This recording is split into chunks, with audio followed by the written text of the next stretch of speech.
Amen. Nous saluons nos frères et sœurs qui nous suivent en ligne. Que le Seigneur vous bénisse.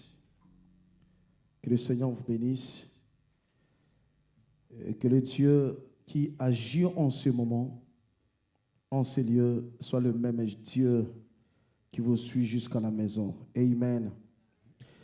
Je ne sais pas si à l'église, il y a des gens qui sont connectés sur la chaîne YouTube de l'église. Ce n'est pas correct. Vous êtes membre d'une église et que l'église a une chaîne YouTube. Vous n'êtes pas connecté. Vous n'êtes pas abonné sur cette chaîne. Ce n'est pas correct. Amen. Pour vous faire abonner, ça ne demande pas beaucoup. Juste quelques secondes. Amen. Après, ici, quand vous rentrez à la maison, entrez sur YouTube, cherchez Réveil de la Foi TV, abonnez-vous et partagez le lien. Amen. Voilà, que Dieu soit loué. Alors, si vous pouvez vous mettre debout, encore une fois, avec vos Bibles, nous allons lire un passage qui va nous permettre de parler de la part de Dieu ce matin. Je suis dans 2 Rois, chapitre 4, et je vais lire à partir du verset 8e. 2 Rois, chapitre 4. Respectons la parole de Dieu, je vous en supplie. 2 Rois. Pour ceux qui sont en train de chercher, c'est dans le Nouveau Testament, après le livre de Luc.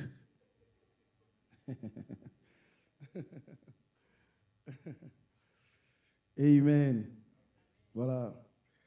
2 Rois, c'est après 1 roi. 1 roi, c'est après 2 Samuel. 2 Samuel, c'est après 1 Samuel. 1 Samuel, c'est après Ruth. Ruth, c'est après Juge. Juge, c'est après Josué. Josué, c'est après Deutéronome. Voilà. C'est dans l'Ancien Testament. 2 Rois, chapitre 4.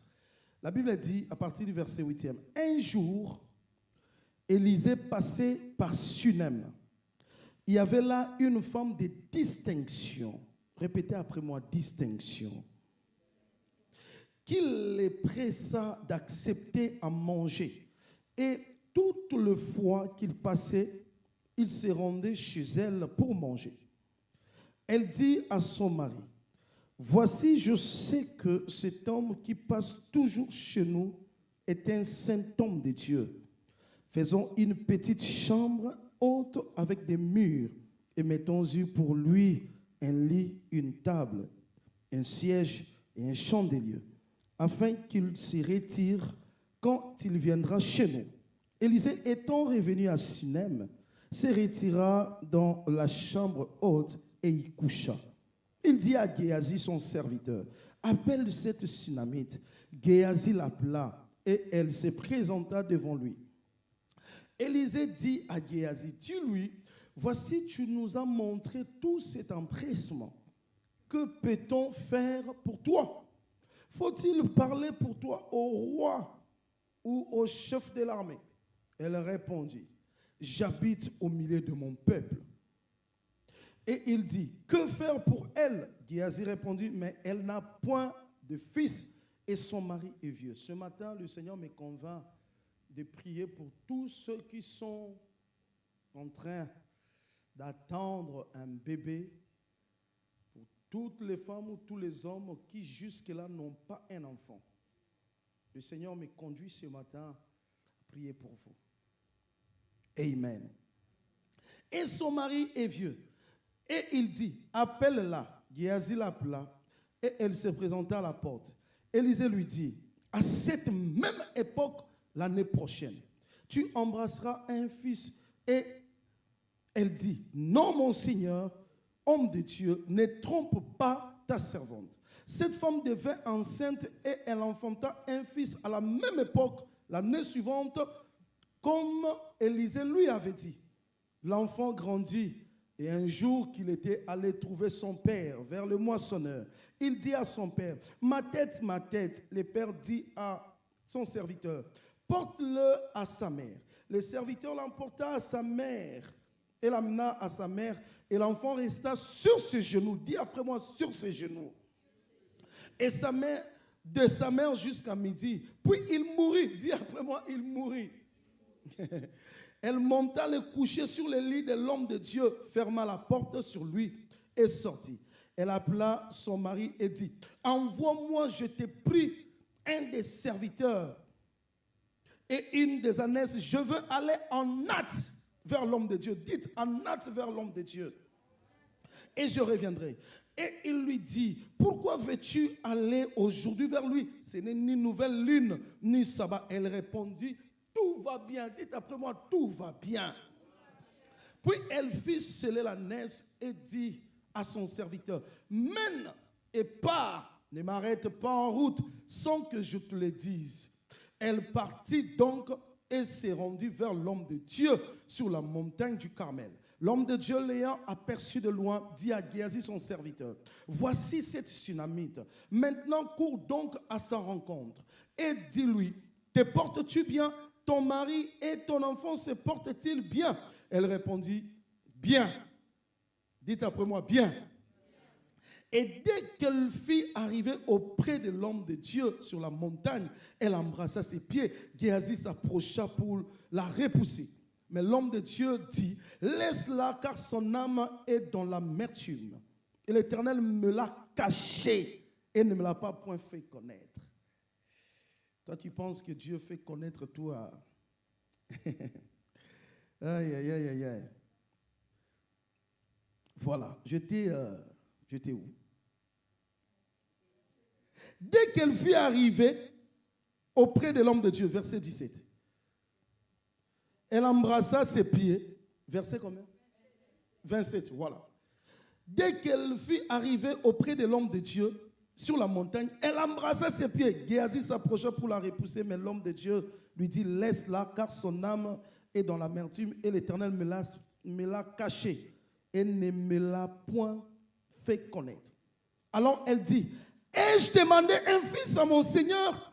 N'ai-je pas dit, ne me trompe pas? Et Élisée dit à Géasi, sans terrain, prends mon bâton dans ta main et pars. Si tu rencontres quelqu'un, ne le salue pas. Et si quelqu'un te salue, ne lui réponds pas. Tu mettras mon bâton sur le visage de l'enfant. La mère de l'enfant dit, l'Éternel est vivant. Est-ce qu'on peut lire ensemble le verset 30? L'Éternel. Non, écoutez, est-ce que l'Église peut lire? De toute façon, à part ici, je ne sais pas si tu lis la Bible à la maison. Profite de lire la Bible ici. À haute voix, on y va, 1, 2. La mère de l'enfant dit, l'Éternel est vivant et ton âme est vivante. Je ne te quitterai point. Et il se leva et la suivit, point barre. Amen. On récupère nos places. Le thème de mon exhortation de ce matin, Dieu en priorité, et j'aurai ma bénédiction automatiquement. Dieu en priorité, et j'aurai ma bénédiction automatiquement. On nous parle d'une femme que la Bible appelle femme de distinction.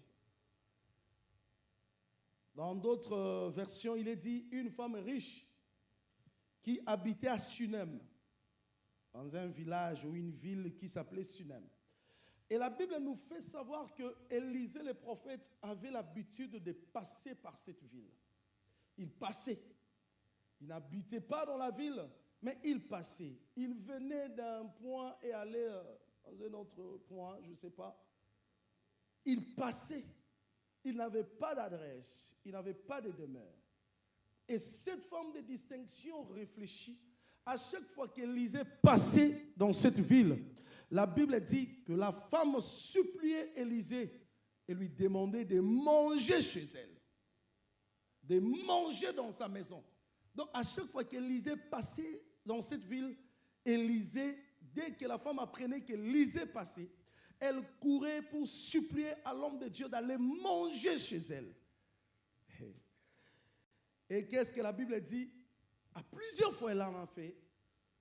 Et un jour, elle dit à son mari, mais écoutez, cet homme qui passe chaque jour ici, c'est un saint homme de Dieu. Celui qui passe là, ce n'est pas n'importe qui. C'est un saint homme de Dieu. Il ne faudrait pas qu'on le laisse passer comme ça. Il ne faudra pas que quand il passe dans notre ville, qu'il soit sans adresse. Alors, qu'est-ce qu'on va faire? Il est vrai que notre maison est bien construite, mais improvisons une chambre pour l'homme de Dieu, afin qu'il soit à l'aise quand il passera à Sunem, qu'il loge chez nous. Amen. Avant d'aller plus loin, nous prenons le livre de Matthieu, s'il vous plaît. Je n'ai pas l'habitude de prêcher avec beaucoup de passages bibliques. Mais on va lire Matthieu chapitre 10. Rappelez-moi, je n'ai pas besoin de déborder. Qui sera 25 francs, fais-moi signe. Matthieu chapitre 10, verset 40. Nous allons voir quelque chose. Matthieu chapitre 10, verset 40. Qu'est-ce que la Bible dit? Celui qui vous reçoit, fait quoi? On a nos Bibles ou pas? Qui parle ici? C'est Jésus. Celui qui vous reçoit, me reçoit. Et celui qui me reçoit, reçoit qui? Celui qui m'a envoyé. Donc celui qui reçoit un homme de Dieu, il reçoit toute la divinité. Il reçoit la Trinité de Dieu. Donc cette femme, en recevant Élisée chez elle, elle a logé Élisée chez elle. En d'autres termes, elle a logé qui? Dieu. Alors quand la Bible nous dit qu'Élisée passait dans cette ville, et après avoir lu ce passage de Matthieu, on comprend que ce n'était pas Élisée, mais c'était qui passait? C'était Dieu qui passait dans cette ville. Et ce passage me fait comprendre qu'à chaque fois, et à plusieurs fois, souvent à plusieurs fois, Dieu était des passages à notre côté, mais on n'a pas compris que c'était Dieu. Mais cette femme, c'est pourquoi la Bible l'appelle une femme de distinction, à cause du discernement qui était en elle. Elle a discerné, elle a compris que celui qui est en train de passer là, ce n'est pas un homme, c'est Dieu. On le voit même dans le livre de Genèse avec Abraham, qui était chez lui. Il voit 3 hommes passer. Abraham court vers ces hommes. Il avait compris que ce n'étaient pas des hommes. Abraham a logé ces gens chez lui. Et la Bible dit, après avoir mangé, ils ont déclaré sa bénédiction. Alors cette femme voyait Dieu se promener. Dieu n'avait pas d'adresse. Et personne dans la ville ne pouvait comprendre que Dieu qui passe ici n'a pas d'adresse. Et j'aimerais m'introduire pour nous dire que Dieu, lorsque vous le rencontrez, ne le laissez pas partir. Lorsqu'on rencontre Dieu, on le loge. On le voit avec Jacob. Il lit avec les gens. Il passe comme ça, il voit les anges monter et descendre. Il dit non, ça c'est le camp de Dieu. Ce lieu ne mérite pas de rester comme ça. Il bâtit un hôtel. Lisez bien dans la Bible. Tout celui qui a rencontré Dieu ne l'a pas laissé partir. Mais les chrétiens d'aujourd'hui, n'est-ce pas que nous laissons Dieu partir? N'est-ce pas que nous laissons Dieu partir? Cette femme n'a pas voulu laisser Dieu partir. Elle a improvisé une chambre pour Dieu. Qui peut ce matin improviser une chambre pour Jésus, pour Dieu? Et laisse-moi te dire que chaque jour, Dieu passe à tes côtés. Il est vrai qu'elle donnait à manger à l'homme de Dieu. Mais cela ne suffit pas. Tu peux dire que je donne mes offrandes aussi. Je prends soin des serviteurs de Dieu. Je contribue. Est-ce que cela est suffisant? Et laisse-moi te dire, ce qui impressionne à Dieu, ce n'est pas ce que tu lui donnes, mais ce que tu es ou ce que tu fais pour lui. C'est ce qui est important. Elle prend la décision avec son mari, improvisons, c'est-à-dire dérangeons notre maison. Il est vrai qu'on a un plan pour notre maison, mais essayons de la déranger juste pour loger cet homme de Dieu, pour loger Dieu. Priorisons Dieu. Mettons Dieu en premier. Et laissez-moi vous dire, à cette époque, la femme avait besoin de l'enfant. Mais quand elle est devant l'homme de Dieu, elle ne parle pas de son besoin. Mais elle parle du besoin de l'homme de Dieu. Elle parle d'abord du besoin de Dieu. Est-ce que tu comprends que ce matin, le langage que tu dois utiliser ce matin, c'est d'abord le besoin de Dieu. Dieu en premier et mes besoins après. Et prends la décision avec son mari. Longeons Dieu chez nous. Ne laissons pas Dieu passer comme ça, comme un inconnu. Ne laissons pas Dieu traverser. Stabilisons, en d'autres termes, stabilisons la présence de Dieu dans nos vies. Quand on parle de la maison, on fait allusion à quoi? À nos vies. La Bible dit, je suis à la porte, je frappe. Si quelqu'un m'ouvre, moi et mon Père viendront loger chez lui. Quand la Bible parle de la maison, la Bible fait allusion à nos cœurs, à nos âmes, à nos vies. Il est dit que nous sommes le temple du Saint-Esprit, n'est-ce pas? Oui. Et cette femme a pris la décision. Elle demande à son mari, mon mari, il est vrai qu'on a tout ce qu'il faut, on a l'argent, mais prenons la décision de stabiliser Dieu dans nos vies. Prenons la décision de laisser que Dieu vive en permanence dans nos vies. Est-ce que ce matin, quelqu'un peut le faire? Quelqu'un peut prendre la décision de laisser Dieu vivre dans sa vie. Oh Dieu, quand j'ai lu ce passage, quand je préparais ce message, je me suis mis à genoux. J'ai dit, Seigneur, sois en permanence. Je ne veux pas de Dieu de passage là. Le prophète vient, il prophétise et puis il part. Rien ne change. Je veux Dieu en permanence dans ma vie. Je veux que ma vie devienne la demeure de Dieu. Je veux que ma vie devienne la maison de Dieu. Dérangeons notre maison. S'il faut casser là-bas, on casse. D'office que Dieu trouve sa place. D'office que Dieu trouve là où il doit poser sa tête. Je te pose cette question. Dieu est-il des passages dans ta vie où Dieu vit en permanence dans ta vie? Il n'est pas question de venir chaque dimanche à l'église. Il n'est pas question de prier avec un prophète. Souvent, surtout nous qui sommes en Europe, là, vous êtes là, mais souvent il y a des gens qui ont des prophètes au bled qui prophétisent sur eux et vous envoyez de l'argent.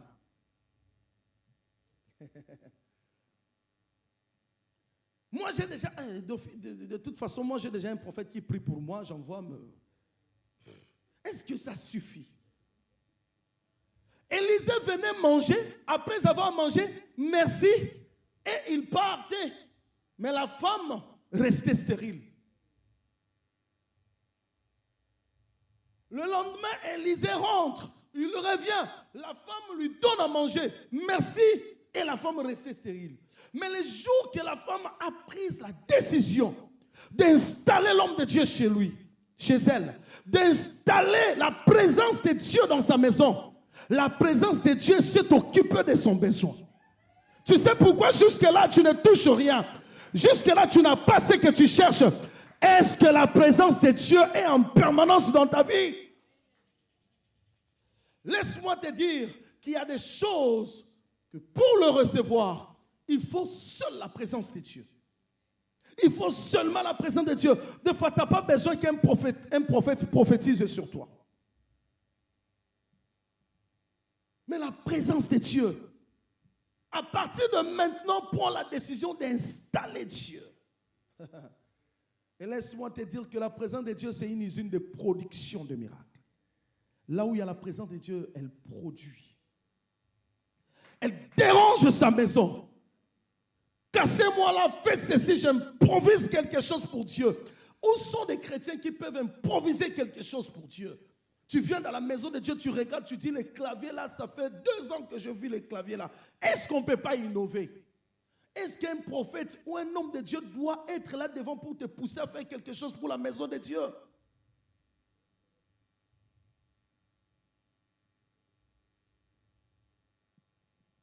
Tu regardes comme ça, tu dis, mais les chaises là, si vous enlevez juste les tissus là, vous avez déjà vu l'état de vos chaises là. Il faut qu'un homme de Dieu vienne vous le dire.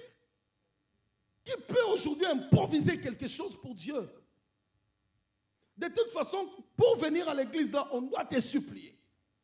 Tantôt tu t'énerves, tu dis, je ne viendrai pas à l'église. Tu fais tes caprices et tu restes à la maison, tu pries, tu fais ra-ba-ba-ba-ba. Tu pries quel Dieu? Pour venir à l'église, les cultes commencent à quelle heure? Et toi, tu arrives à quelle heure? Où est la priorité que tu donnes à Dieu? Et tu t'attends un miracle de la part de Dieu. Si tu ne priorises pas Dieu, va chercher ton miracle ailleurs, mais pas chez Dieu. Est-ce qu'on peut dire Amen? Lisons dans la Bible, on va voir dans le livre des Actes chapitre 5, on verra que les chrétiens vivaient en permanence dans la maison de Dieu. Ils venaient comme ça, ils ne regardaient même pas la montre. Ils restaient là. La Bible dit chacun vendait ses biens et ramenait aux pieds des apôtres pour le bien de tout le monde. Est-ce qu'on le fait aujourd'hui? Église, est-ce que nous le faisons encore aujourd'hui? Et ils étaient contents. Personne ne se croyait au-dessus de l'autre. Oh, aujourd'hui c'est comme si nous vivons une chrétienté qui est en dehors de la Bible. Tandis qu'on est censé vivre comme les chrétiens de la Bible.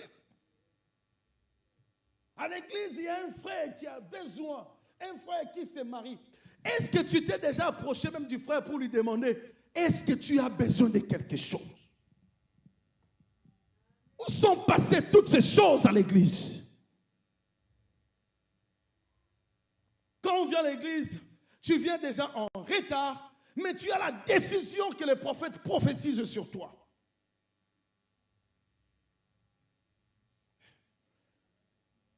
L'église est calme. Dis, prophète, parle. Non, dis-le à haute voix, prophète, parle. Je vais parler. Le mercredi, d'ailleurs, on ne te voit pas. Le vendredi, on ne te voit pas. Dès qu'il y a échange de paroles avec un frère, je reste d'abord à la maison pour attendre ce que Dieu va me dire. Dieu ne te dira rien, à moins que ce soit ton grand-père qui est mort, qui va te révéler des choses. Dieu, on ne blague pas avec Dieu. Il faut que nous puissions dire des choses comme ça pour que les gens comprennent que Dieu n'est pas notre ami. On doit avoir le respect de Dieu. Et vous imaginez que dans cette ville, la seule personne dont la Bible parle, que la Bible parle dans cette ville, c'est cette femme. Pourquoi la Bible parle que d'elle? Parce qu'elle a fait quelque chose que les autres n'ont pas fait. Elle s'est distinguée en logeant Dieu chez elle, dans sa maison, en accord avec son mari. Que Dieu devienne notre priorité. Dérangeons nos programmes, dérangeons nos salaires. De toute façon, est-ce que la dîme, tu payes? L'église est calme, mais pourquoi est-ce que vous payez la dîme? Dérangeons nos budgets, dérangeons tout ce que nous avons à cause de Dieu. Demande aux anciens, demande à maman, est-ce qu'il y a besoin? Ils peuvent te dire que non, il y a besoin de ça. Tu donnes. Oh, la Bible dit qu'il y a beaucoup de choses à donner qu'à recevoir. La personne qui donne est supérieure à la personne qui reçoit. Pourquoi il doit y avoir l'église de Dieu à la dette? Pourquoi l'église doit y avoir la dette? Où sont les chrétiens rachetés, nés de nouveau, qui sont bénis? Pourquoi l'église doit avoir des dettes? Et si le propriétaire de cette salle est païen, vous allez lui dire quoi? Que notre Dieu fait quoi? S'il est païen, vous qui disiez être enfant de Dieu, vous avez sa dette. Tu ne sais pas que si tu as la dette de quelqu'un, tu es son esclave. Lisez dans la Bible, vous allez comprendre qu'une femme comme ça, son mari a laissé des dettes. Quelqu'un est venu, tu ne payes pas ma dette, je te prends toi, tes enfants, allez!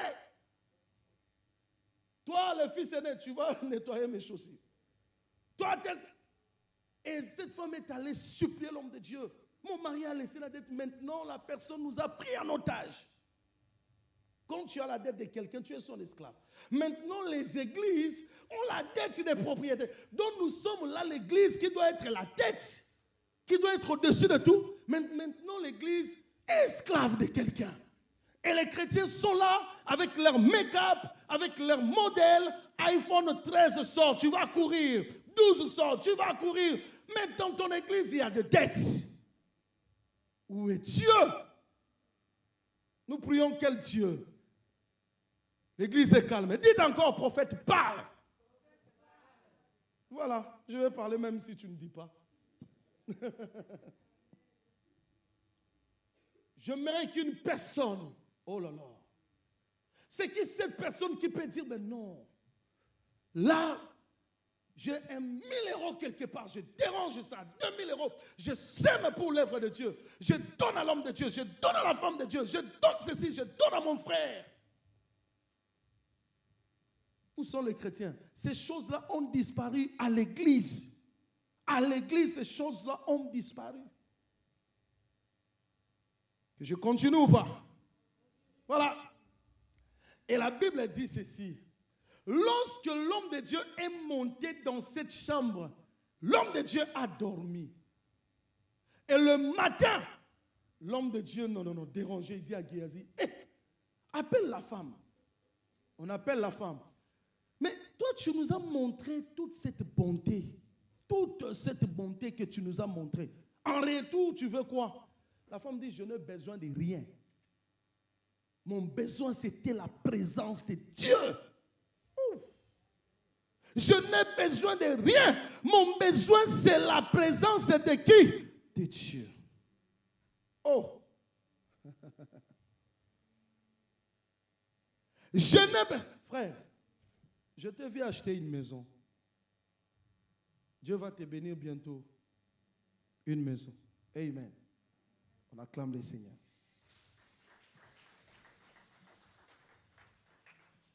Bientôt. Ma priorité, c'était vous, homme de Dieu. Ma priorité, c'était Dieu. Quand Dieu est en permanence dans ma maison, cela me suffit. Laisse-moi te dire qu'il n'y a pas quelque chose qui s'est comblé à tes besoins comme la présence de Dieu. C'est seule la présence de Dieu qui peut te faire oublier même tes besoins. On a vu des gens prendre de la bière, de l'alcool, se saouler jusque-là parce qu'ils ont besoin d'oublier leurs soucis. L'alcool va finir. De toute façon, l'alcool ne reste pas éternellement dans ton corps. Et quand l'alcool va finir, tu te souviendras de tes soucis. Mais il y a quelque chose qui est plus que l'alcool, c'est la présence divine de Dieu. Longe juste cette présence de Dieu, elle te donnera la paix que le monde ne peut pas donner. Et la Bible dit, on lui pose la question, elle répond, je n'ai besoin de rien. Moi, je vis en paix. Oh, quelle femme en tout cas. Tu n'as pas d'enfant. Et tu dis que tu vis en paix. Où sont les chrétiens qui peuvent dire, même s'ils ont de besoins, même si ça ne marche pas, qui peuvent dire que la présence de Dieu me suffit. Ma poche est vide, mais tant que j'ai Jésus dans ma vie, cela me suffit. Je manque la maison, mais tant que j'ai Jésus dans mon cœur, cela me suffit. Je n'ai rien, mais tant que Jésus vit en moi, cela me suffit. Laisse-moi dire à une personne que Jésus est plus que les maisons. Jésus est plus que l'or. Jésus est plus que l'argent. Il est plus que les enfants. Il est plus que les mariages. Jésus est plus que tout. Sa présence est plus que tout. Tu acclames seulement pour acclamer ou tu comprends ce que je dis? Jésus est plus que tout. Sans la maison ou avec la maison, mon Jésus. Toi aussi, Arsène, je te vois t'investir au pays, acheter une maison au pays et acheter ici. Je ne sais pas pourquoi il y a que des prophéties de maison aujourd'hui. Et Dieu le fera. L'année 2022 sera une année d'extension pour toi. Je vois beaucoup de projets. Tu vas installer beaucoup de sociétés. Et je te vois engager beaucoup de gens. Je vis l'année qui vient de passer, il fallait que tu signes des contrats, mais cela a retardé. Mais là, le Seigneur est en train de re-signer les contrats pour toi. Et Dieu m'a dit que Dieu va te bénir financièrement. Et dans ta famille, il va t'élever au-dessus de tous les autres. Il a fait de toi un David. Et c'est par toi que les autres seront bénis. Et prie beaucoup parce que l'ennemi voulait créer un problème entre toi et ta femme. Mais Dieu s'est levé. Il faut demander à ta femme de beaucoup prier. Dieu réclame sa présence dans la présence de Dieu. Dieu la réclame dans une vie intense de prière. Et c'est alors que vous allez vous distinguer. Soyez bénis. La sœur qui vient de modérer, Dieu m'a dit qu'il veut te restaurer. Je suis en train de voir la restauration. Parce que à un moment donné, tu as fait le choix de désorienter ta vie pour suivre le Seigneur. Et Dieu va le faire. Dieu va le faire. Dieu m'a dit qu'il y a quelque chose que tu penses finir, mais cela n'est pas fini. Dieu, c'est le mariage.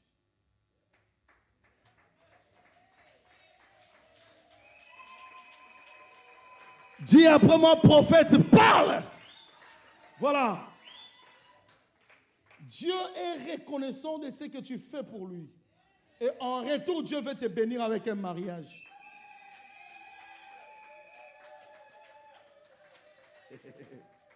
Alléluia. Alors, cette femme, on lui pose la question, tu as besoin de quoi? Bien-aimé, si tu as 1 heure dans la présence de Dieu, je te pose cette question, sois sincère avec toi-même. Le 1 heure de prière que tu passes toi-même, dans 1 heure là, combien de minutes tu pries pour toi-même? Pour tes besoins. Tu organises même des jeûnes et prières. Tu sèmes chez les prophètes. Nulle part dans ta prière, tu dis, Seigneur, aide-moi à te servir de tout mon cœur. Seigneur, aide-moi. Si tu fais cette prière, ça sera une prière, c'est une prière flash. Seigneur, aide-moi de te servir de tout mon cœur. Seigneur, oh le mariage. Non. Tes besoins, beaucoup de minutes. Mais les besoins de Dieu, rien. Et surtout quand on donne les communiqués ici, qu'on a besoin de ça, toi tu touches ton téléphone. Pour que tu n'entendes rien. Pour que tu n'entendes rien. Tu peux imaginer que toi, chaque mois, tu achètes des vêtements, mais la maison de Dieu n'a pas de vêtements. Pourquoi chaque fois que je viens ici, je dois avoir Shekinah avec la même tenue? Où sont les gens qui peuvent se lever et dire, en tout cas, Shekinah, on vous change de tenue? Il faudrait qu'un prophète soit là pour vous annoncer cela. Oh my God.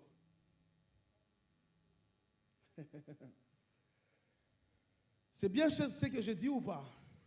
Voilà. Vous allez mettre en pratique ou pas? D'accord.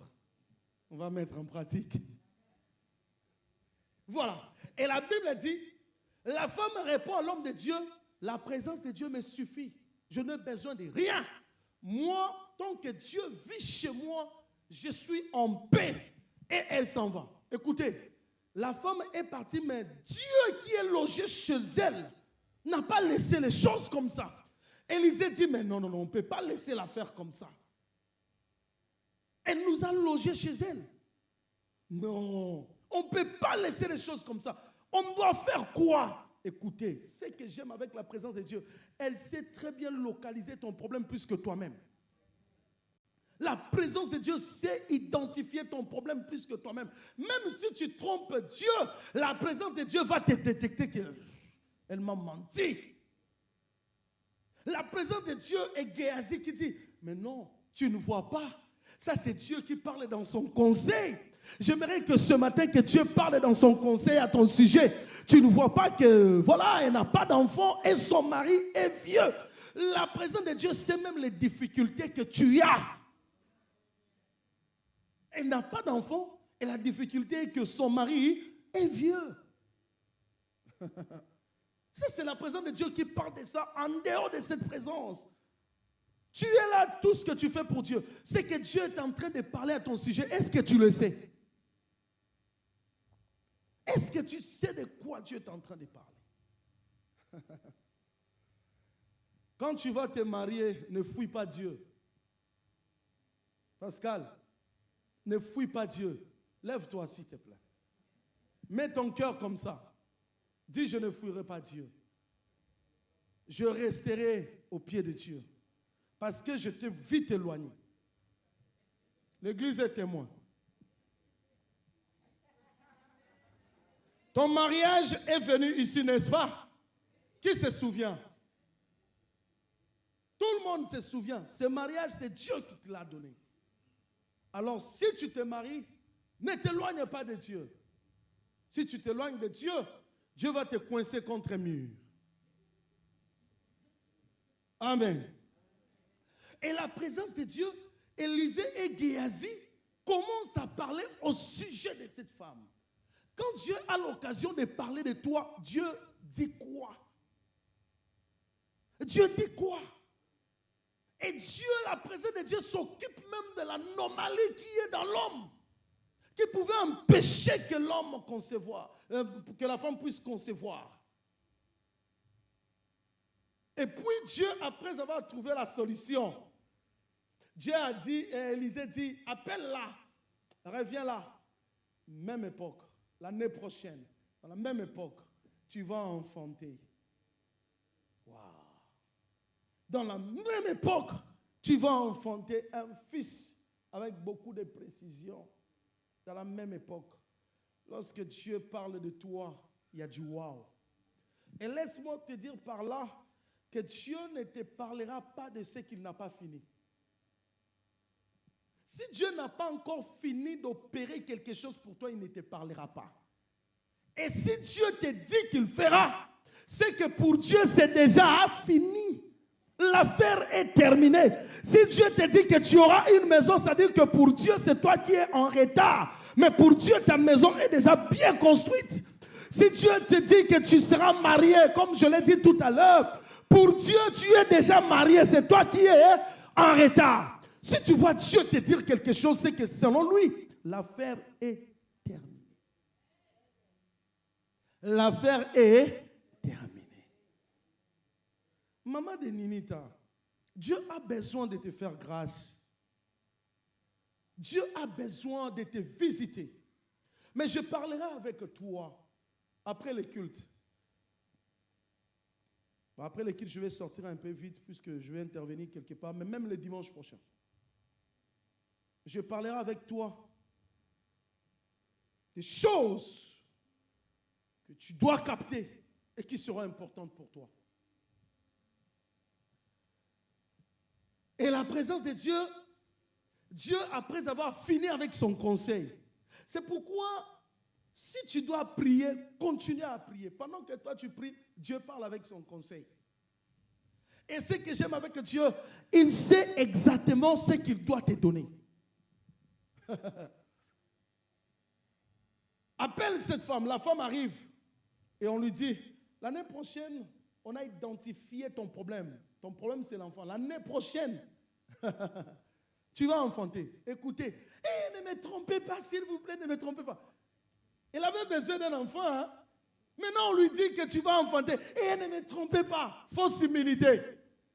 Dis gloire à Dieu, j'ai besoin de l'enfant. Elle fait fausse humilité. Ne me trompe pas, l'homme de Dieu.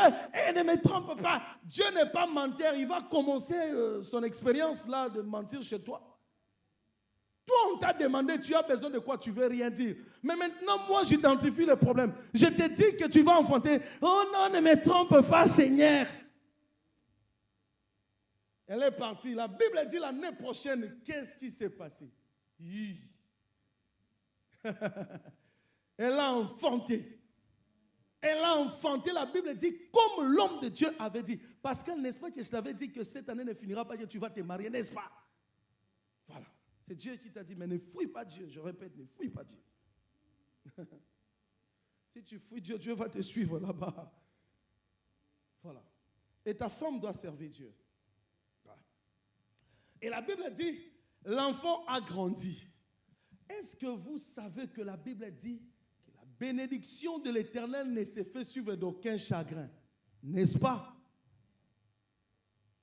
Mais malheureusement, l'enfant grandit un jour, il se retrouve dans le champ avec son père. Il commence à pleurer, ma tête, son père dit à un serviteur, ramène-le chez sa mère. La Bible dit l'enfant était malade. Elle ne se sentait pas bien. J'aime beaucoup cette femme. C'est pourquoi la Bible l'appelle une femme de distinction. Elle a pris cet enfant qui est malade et l'a mis où? Dans ses genoux. Quand ça ne marche pas, quand tu as un problème, place ton problème où? Sur tes genoux, dans tes genoux. Quand tu cherches, tu ne trouves pas. Mets ton problème où? Sur les genoux. Il n'y a pas de miracle à faire. L'enfant a commencé à être malade où? Chez son papa. Papa ne savait pas. Mais lorsque l'enfant arrive chez sa mère, la maman a remarqué que l'enfant est malade. Directement, automatiquement, sur mes genoux. Toi, tu parles avec toute la terre avant de mettre tes genoux, avant de t'incliner devant Dieu. Et écoutez, ça ne suffit pas. Malgré que la femme a cherché Dieu pour sa bénédiction qui commençait à être malade, pour son enfant qui commençait à être malade, elle a prié, elle a prié, elle a prié, elle a mis son enfant sur ses genoux. Mais en fin de compte, l'enfant a fait quoi? L'enfant est mort. Dieu est-il menteur ou comment? Dieu lui a donné une bénédiction chinoise. Un enfant fabriqué par les Chinois. Ou comment? Ça, ce n'est pas Dieu. Et laisse-moi te dire que qui te dit que si l'enfant est mort, cela veut dire que l'enfant est mort. L'enfant, même s'il est mort, sache que comme cet enfant vient de Dieu, il n'est pas mort. L'enfant meurt. Il a cherché Dieu. Il se peut que tu as prié, tu as prié, tu as prié. Mais quand tu vas là-bas, le résultat est nul. Je me souviens, quand j'étais au pays vers l'année 2012, je suis monté à la montagne. À cette époque-là, je faisais des démarches pour aller en Australie. Je monte sur la montagne de Mangué, je prie. Je ne saluais même pas des gens, sinon on va me conduire dans le péché. J'étais trop saint à cause du voyage. Et un prophète s'approche, me dit, frère, j'étais là-bas, j'ai prié Dieu. Dieu m'a dit de te dire, dans 2 semaines, prépare-toi, tu vas voyager. Alléluia! Je prends mon offrande, je sème et je descends là. Dans 2 semaines, je vais voyager. J'ai fait ma valise. Écoutez, en 2 semaines, la réponse vient, refus de visa. Est-ce que Dieu avait menti? Dieu n'avait pas menti. Est-ce que Dieu qui a donné cet enfant, cette femme avait menti? Dieu n'avait pas menti. On va comprendre quelque chose. Et lorsque l'enfant meurt, la femme comprend que l'enfant est mort. Qu'est-ce qu'elle a fait? Elle est montée, dites après moi, elle est montée avec son enfant dans la chambre de l'homme de Dieu. Tu sais pourquoi Dieu complique les situations? Dieu a besoin que tu montes. Monter, c'est aller de gloire en gloire. C'est perfectionner, aller de l'excellence en excellence. Dieu complique les choses. C'est à cause de ça. C'est à cause de ça que Dieu complique ta situation. Tu cherches, tu ne trouves pas. Essaye de monter. Tu essayes partout, ça ne marche pas. Il n'y a pas de miracle, il n'y a pas de choses, des solutions, 2 moyens. Seul moyen, monter. Commence à réfléchir. Le niveau que j'ai là, spirituel, est-ce que le niveau là, ce que je fais pour Dieu, est-ce que c'est suffisant? Qu'est-ce que la Bible dit? Elle est montée avec sa bénédiction dans la chambre de l'homme de Dieu et laisse l'enfant mort. Et puis il sort. Apprends à céder à Dieu tes échecs. J'ai dit un jour quelque part, même si tu pleures, même si c'est le diable qui t'a fait pleurer, mais dans ton langage, ne fais pas comprendre au diable que je pleure parce que toi, tu m'as fait pleurer. N'attribue pas ton échec au diable. Tu étais stérile, Dieu te visite l'enfant et l'enfant meurt. La Bible dit lorsqu'elle a cédé la mort de son enfant à Dieu, qu'est-ce qu'elle fait? Elle descend. Mon mari, envoie-moi la neige, un serviteur. Je vais aller en hâte vers l'homme de Dieu. Ça dit, je vais aller en hâte vers Dieu. C'est pourquoi Dieu fait mourir de bénédiction. C'est pourquoi Dieu te prive de bénédiction, parce que Dieu a besoin de te voir en hâte. Dieu a besoin que tu abandonnes tout ce que tu faisais pour que tu viennes avec rapidité, en urgence dans sa présence. Dieu a besoin de toi urgemment dans sa présence. Dans la présence de Dieu, c'est pourquoi ça ne marche pas. Il a besoin de toi urgemment. Et son mari lui pose la question, pourquoi tu veux aller là-bas? Normalement, ce n'était pas prévu. Voilà. Ne viens même pas dans la présence de Dieu seulement quand c'est prévu. Même quand ce n'est pas prévu, viens dans la présence de Dieu. Oh non, moi j'ai tracé mon programme, aujourd'hui je ne serai pas au culte, je ne serai pas... Voilà. Même quand ce n'est pas prévu. Mais pourquoi ce n'est pas prévu dans notre calendrier? On doit improviser la prière. Pourquoi? Mais c'est pour ton bien. Même quand ce n'est pas prévu. De toute façon, Dieu n'a pas de protocole. Même quand ce n'est pas prévu, après aller chez Dieu. Même à l'occasion de rien, après aller chez Dieu, tu restes chez toi comme ça. Tu sens les besoins de la prière. Rentre dans la chambre. Même si tu reçois les gens, tu causes avec les gens comme ça, tu sens que dans ton cœur, il y a un fort besoin de la prière. Puisque avec Dieu, on ne sait pas quand il peut nous visiter. Rentre même quelques minutes, tu ploies tes genoux devant Dieu, tu pries et tu sors comme s'il n'y avait rien. Et son mari lui dit, mais pourquoi tu veux aller en acte devant Dieu? Il dit, tout va bien. Vous savez pourquoi il a répondu, tout va bien? Parce que si l'affaire est déjà entre les mains de Dieu, pourquoi je dois l'expliquer aux hommes? Si c'est Dieu qui doit résoudre les problèmes, pourquoi je dois associer encore l'homme? C'est ça le but de notre échec. Souvent nous échouons à cause de ça. Il y a Dieu, tu t'attends à Dieu, mais tu t'attends aussi aux hommes. Dieu doit te parler, mais il y a aussi les conseils des gens, les conseils de tes copines, de tes frères et sœurs, des gens. Et Dieu, quand il voit que là, tu as besoin de moi et là-bas, besoin de tes gens, Dieu se retire. Tout va bien, puisque mon affaire, c'est Dieu. Je ne dépends pas de personne. Je ne dépends pas de qui que ce soit, je dépends de Dieu. Et puis, elle arrive chez l'homme de Dieu. Qu'est-ce que la Bible dit? Géasi vient la repousser. Dès qu'elle voit l'homme de Dieu, elle tombe à genoux devant l'homme de Dieu. L'homme de Dieu dit, cette femme a un problème et Dieu me l'a caché. Géasi, prends mon bâton, vas-y, va me représenter quelque part. Aïe, aïe, aïe, aïe, aïe. C'est comme Moïse. Dieu lui dit, j'enverrai mon ange, il marchera devant vous. Moïse il dit, non. C'est qui cet ange-là? Non. Et Moïse, Gabriel va marcher avec toi. Non. Moïse, Michael, le chef de l'armée céleste, Michael va marcher avec toi. Non. Je n'ai pas besoin de Michael.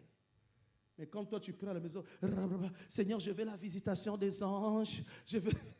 Surtout les prophètes, ils impressionnent les gens avec leurs histoires là, de visitation des anges. J'ai vu les anges. Et alors? On l'envoie Géasi. Elle dit, non, ça ne suffit pas. Pas Géasi. La Bible dit, Géasi est parti, il a fait ses trucs, sa recommandation, mais rien n'a marché. La Bible dit, il n'y a ni voix, ni signe de vie. Dans 5 minutes, je vais finir. Ni voix, ni signe de vie. La Bible dit ceci. La femme a dit à Élisée, moi, je ne te quitterai pas. Et là, on comprend le but pour lequel Dieu a fait mourir cet enfant. Dieu voulait que cette femme devienne encore plus proche de lui. Dieu voulait que cette femme soit encore plus près de Dieu. Que cette femme s'approche encore. Que cette femme soit close de Dieu. Vous savez, si Dieu remarque votre absence dans sa présence, il va compliquer les choses. Le but pour lequel Dieu complique certaines situations, c'est parce qu'il a besoin de toi. Tu dois comprendre que c'est Dieu qui a besoin de moi. Tu dois comprendre que c'est le service qui a besoin de moi. C'est l'église qui a besoin de moi. Tu dois comprendre que le besoin de Dieu prime. Dieu peut te priver même ce que tu lui demandes là. Il va rester Dieu. Il peut te promettre, il est souverain. Et il te prive ce qu'il t'a promis. Il est souverain. Et quand tu vois des choses comme ça, ne cherche pas à râler, ne cherche pas à fuir l'église. Comprends que Dieu a besoin de moi. Si tu venais à l'église à 11h, dis à partir de maintenant, le culte va commencer devant moi. C'est pourquoi Dieu complique les situations. Parce qu'il a besoin de toi. Et c'est ce que Dieu m'a dit cette nuit. Il y a des gens qui sont trop éloignés de moi. J'ai besoin de ces gens. J'ai besoin de ces gens. Est-ce que tu sais que Dieu a besoin de toi? Normalement, l'enfant n'est pas mort. Normalement, la bénédiction ne peut pas passer comme ça. La bénédiction est censée rester éternelle. Mais si jusque-là, tu es privé de cette bénédiction, comprends que c'est Dieu qui a besoin de toi. Pourquoi tu ne me dis pas Amen? Ok, je dis Amen à ta place. Les choses se compliquent parce que Dieu a besoin de toi. Tu te regardes comme ça, je suis belle, mais pourquoi je ne me marie pas? Mais Dieu a besoin de toi. Tu aimes ton mariage plus que Dieu. Si tu commences à aimer ton mariage plus que Dieu, il va compliquer les choses. Il va compliquer les choses. Tu aimes ton travail, ta famille plus que Dieu, il va compliquer les choses. Et tu pourras aller de prophète en prophète. Et si Dieu voit que tu commences à courir des hommes de Dieu en hommes de Dieu, il va les cacher. Ils ne verront rien. Toi, tu penses que le prophète voit tout. Il ne voit rien. Il ne peut rien te dire si Dieu ne lui dit pas. Élisée, le grand prophète, il dit, ah, Dieu m'a caché cette histoire. Pourquoi il a caché cette histoire? Parce que Dieu n'avait pas besoin d'un intermédiaire. Dieu voulait que cette femme vienne à lui. Dieu a besoin que tu viennes à lui. Prends la décision de servir Dieu. On n'a pas besoin de chrétiens aujourd'hui. Il est là, il te montre la gentillesse. Et demain, il te dit, je ne viendrai plus à l'église. Oh, les chrétiens de l'Europe. Les chrétiens capricieux. Qui pensent que Dieu est leur grand-père. Qui pensent que Dieu dépend de leur manière de voir les choses. Qui pensent que Dieu doit leur suivre. Qui pensent que Dieu doit céder à leurs caprices. Où sont les chrétiens? Tu ne sers pas Dieu. Et lorsque tu vois Dieu commencer à utiliser quelqu'un, tu es jaloux. Ça se passe dans des églises. Même chez nous en France, c'est comme ça. Toi, tu ne cherches pas Dieu. Toi, tu ne crains pas Dieu. Toi, tu ne sers pas comme les autres. Et si Dieu commence à élever quelqu'un, toi, tu es jaloux. Tu es jaloux. Il vient d'arriver. Mais pourquoi? C'est lui, c'est elle. Mais pourquoi? Mais pourquoi? Laisse-moi avec Dieu, ton expérience là, c'est moi qui avais commencé, ça n'impressionne pas Dieu. Dieu a besoin de gens qui sont là présents. Besoin de gens qui sont là présents. Laisse-moi te dire que Dieu peut te promettre des choses, mais tu peux mourir sans l'accomplissement de ce que Dieu t'a promis. Il est dit dans la parole de Dieu, beaucoup ont salué leur bénédiction de loin. Dieu peut te promettre des choses, tu es là. Moi, Dieu m'avait dit, je serai un grand homme de Dieu. Et Dieu ne t'avait pas dit qu'avant de devenir un grand homme de Dieu, tu dois d'abord servir le Dieu de quelqu'un d'autre. Si tu ne sais pas respecter, servir le Dieu de Maman Jackie, comment tu veux que Dieu devienne ton Dieu? Si au réveil de la foi, tu ne sais pas servir correctement, et les jours que toi, tu auras ton église, tu veux que les gens soient là.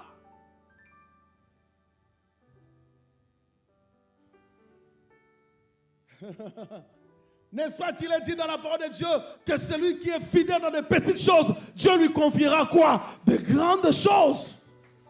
N'est-ce pas que Josué, qui était d'abord serviteur de Moïse, lorsqu'il a pris le leadership, il a accompli ce que Moïse n'avait pas accompli. Moïse n'avait pas vu le soleil. Moïse va séparer la mer. Les gens étaient étonnés. Mais Josué a suspendu le soleil. Vous savez pourquoi le mois de février, il y a manqué d'une journée? C'est à cause de Josué. Ah ben oui. Oh. Mais la Bible dit, il y avait tellement les combats. Josué a dit, ça c'est compliqué. Il dit, hé, soleil, arrête-toi sur Gabaon. Jusqu'à ce que je serai vainqueur de mes ennemis. La Bible dit, le soleil suspendu, sa course. Et ça a mis du retard dans le temps. Jusqu'à présent, le mois de février, 28 jours, 29 jours. À cause de Josué. Tu veux que Dieu t'utilise puissamment plus que les autres. Si tu veux que, je te livre un secret, tu veux que Dieu t'utilise plus que Maman Jackie, sers d'abord le Dieu de Maman Jackie. Le principe est clair. Sers d'abord son Dieu. Ne viens pas avec tes caprices. Ne lui dis pas que moi je veux que les choses se passent comme ça. Ce n'est pas ton Dieu. Suis le Dieu de Maman Jackie. Suis le Dieu de l'autre. Et tu verras que quand Dieu sera ton Dieu. Moïse n'avait pas arrêté le soleil. Josué a laissé le temps avec un défaut.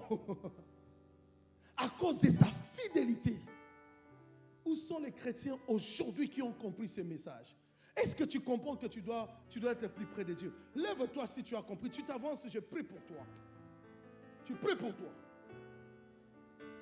Je n'ai pas beaucoup de minutes. Avance. Tu veux servir Dieu. Les choses se compliquent. Mais tu as compris que c'est Dieu qui a compliqué ces choses. Avance. God needs you. Il a besoin de ta présence. Sois béni. Dieu a besoin de toi dans sa présence. Ça s'est compris parce que Dieu a besoin de toi. Fais juste ce que je viens de te dire. Tu verras comment les choses se feront automatiquement. Est-ce que la femme a demandé l'enfant? Non. Mais la présence de Dieu a déclenché la chose automatiquement. Avance. Tu ne vois que votre église, il y a des chaises vides. Qu'est-ce que tu fais pour aller? Tu attends qui pour aller évangéliser? Pour aller évangéliser, pour aller faire le suivi. Tu attends qui? Tu attends qui? Tu attends qui? Donc chaque jour, tu viens comme ça, tu vois ton église vide. Et toi, tu rentres chez toi. Tu attends qui pour aller évangéliser? Est-ce qu'on a besoin de te dire, va inviter les gens?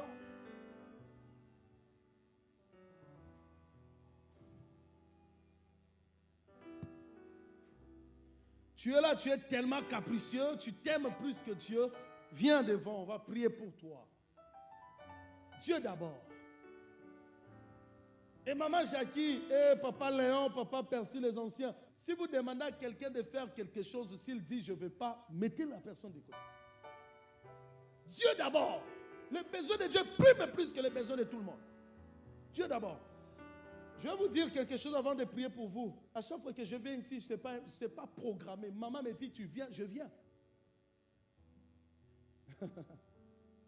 Je viens, je laisse tout, je viens. Je viens. Ah oui. Le dimanche passé, je suis rentré. Tu vas où? Je dis, maman, je pars. Tu reviens? Oui, je suis parti passer mon permis que je n'ai pas eu, gloire à Dieu. Je suis revenu. Je suis revenu. Maman Jackie me donne l'ordre, je viens. Prophète Aigle, je viens. Je viens. Tu restes là, je reste. Amen. Gloire à Dieu pour vous qui sont restés. Vous êtes tellement bien, je vous envie. Et mes chers frères et sœurs qui sont devant, ce n'est pas que vous êtes moindres ou vous êtes moins que les autres. Vous avez juste compris. Que le Seigneur vous bénisse. Je n'ai pas le temps de vous toucher. Je laisse Dieu vous toucher. Mettez juste vos cœurs, vos mains dans le cœur.